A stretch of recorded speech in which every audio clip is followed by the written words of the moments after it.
Hello? Yeah, I'd like to make a doctor's appointment, please. What's wrong with me? Well, I've got these chills. Yeah, they're multiplying. Yeah, I think I'm losing control. Yes, because of these board games I keep buying. Yes, it's mystifying. Yeah, what do you mean there's a 2-week wait for an appointment? You think you're close to finishing a game of Munchkin? You're having a laugh, aren't you? Shut up. Board games 4K. It's a quick review for the Kenner Spiel des Jahres winner of 2018, the Quacks of Quedlinburg. I don't think anybody really expected this to win anything. I mean, it just came out of nowhere. It's almost like somebody threw a dead goat out of an airship and it landed in your back garden. But, I digress. I mean, let's have a look at the pros and cons of this one. So let's see what we do like about it. I mean, we'd never heard of this one before, but we picked it up sort of a few months after it won the Kenner Spiel, and we thought we'd have a look at it. And it's yeah, it's great. It reminds us of that sort of heyday of when German games sort of first made an impact.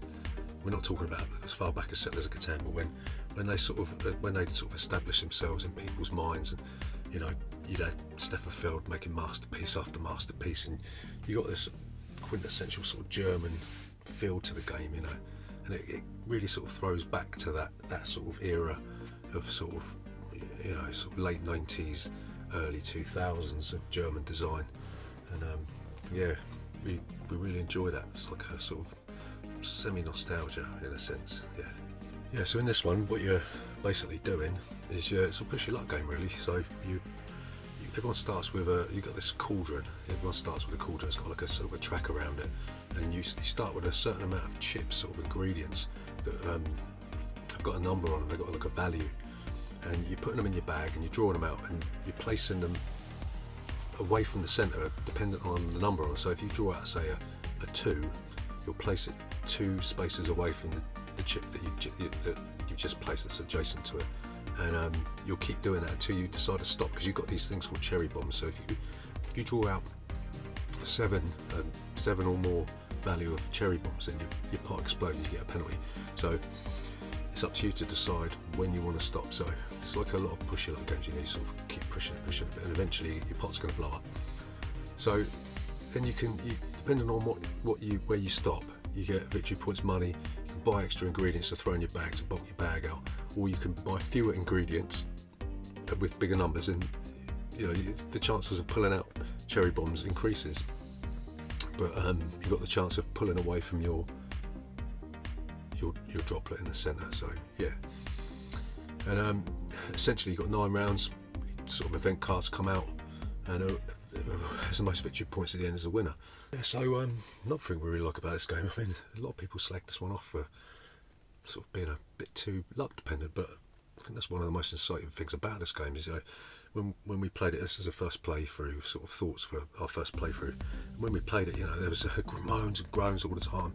You know, my mum was like, "Oh my God, I've just pulled out 4 chips in a row. Oh, you know, it's unbelievable." You know, and there's me on the other side of the table, sort of cheering, going, "Yeah, come on, let's have it. Let's go for it. Come on, let's have it. Yeah." And one of the other things we really like about this is you can sort of goad people into sort of taking those risks. And they're sitting there thinking, "Oh, should I just take one more?" You go, "Yeah, go on, have a go, come on." And they're going, "No, I don't think I should." And you're like, "Yeah." It's all this sort of chanting and shouting, and it's yeah, I don't know. It's just, we really enjoyed that. I mean, it's only a light game, so it don't really make much difference, does it, whether you win or lose? But yeah, it's a really good laugh. It's quite exciting, you know, that sort of stress level. Found myself taking deep breaths and sweating a little bit with this one, but yeah, it's good. Yeah, well, it's got a built-in catch-up mechanism for this one, and it's got like that rat stone thing, and yeah, that sort of you place that depending on how many rat's tails are up on the victory point track. Then you get to place your rat stone, and gives you an advantage on the cauldron track. So that's quite a nice mechanism. And also, if you're unlucky enough for your pot to explode, then the penalty It's harsh, but it's not that harsh. It basically just gives you an option of either take the victory points or actually buying further ingredients. So it's a nice choice to make if you are that unlucky, but it's not a game breaker because you've also got that catch-up mechanism if the other players pull ahead too much. So yeah, that's quite a nice little thing in there. So we really like, yeah, that you can't get too far ahead. There's always that sort of, you can always bridge the gap, you know, and that's what you want in a light-hearted, you know, not in a heavy game, I think, you know.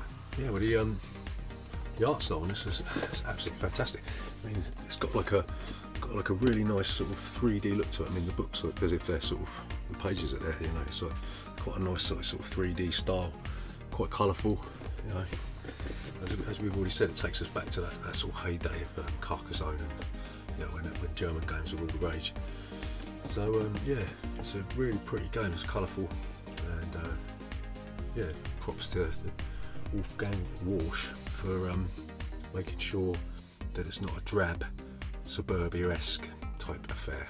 Yeah, so I think the final thing we like about this, and obviously there's probably other things we haven't bothered to think about them, but yeah, the final thing we like about this is there's a huge variety in this game. So you're not just going to play it once because you've got 4 different sets of ingredients, haven't you? So you can throw them in and you can change them up. They've all got different effects on them. So I don't think, you know, just getting through the first lot and getting used to using them and finding out strategies and tactics that you can use with the first lot of ingredients.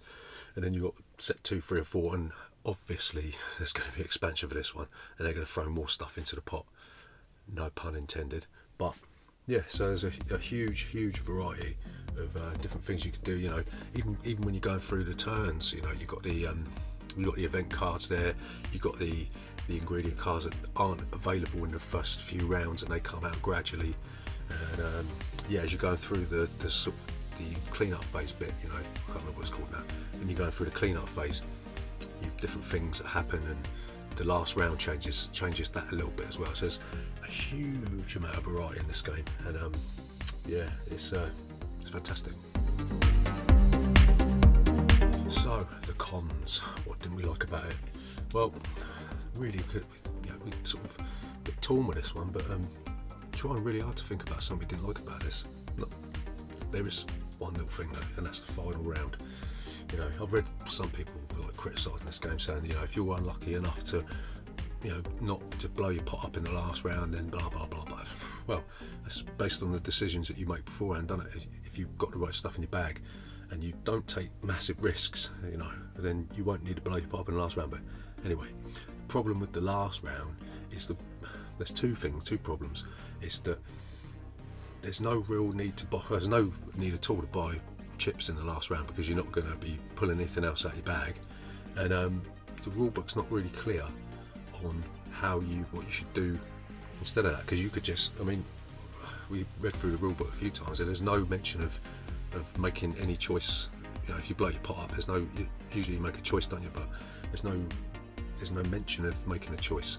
So we sort of made something up where you either, I think it's take the victory points, or you take the money, or something. I can't remember what we did now, but yeah, there's no clarification on what you should do.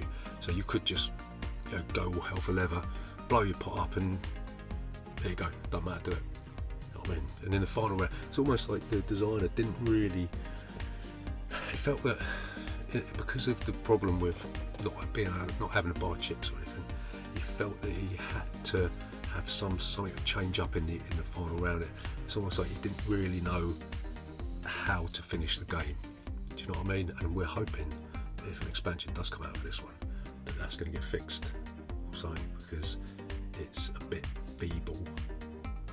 So, like a brief synopsis of what we think about this. We love it. It's absolutely brilliant. We really enjoyed it. It came out of nowhere and it surprised us, and yeah, you should go and buy this one. You really should, because I think they're going to do something with this one. I think because it won the award, I think there's definitely going to be expansion. It's not the sort of game that you pull off the shelf all the time, but it's in the vein of, say, like Imhotep or something like Jamaica or El Dorado that you might bring out now and again, because the rules are so simple. You won't have to go through that sort of tutorial sort of thing again with your family or friends or whatever. So yeah, we really enjoy this game, and Quacks of Quedlinburg should be on your wish list. Oh, do us a favour, right? Expend some calories, support the channel, subscribe, like this video, comment below. Let's have a tear up down below. Tell us what you think about this. Tell us what you think about the video and the channel, and see you next time.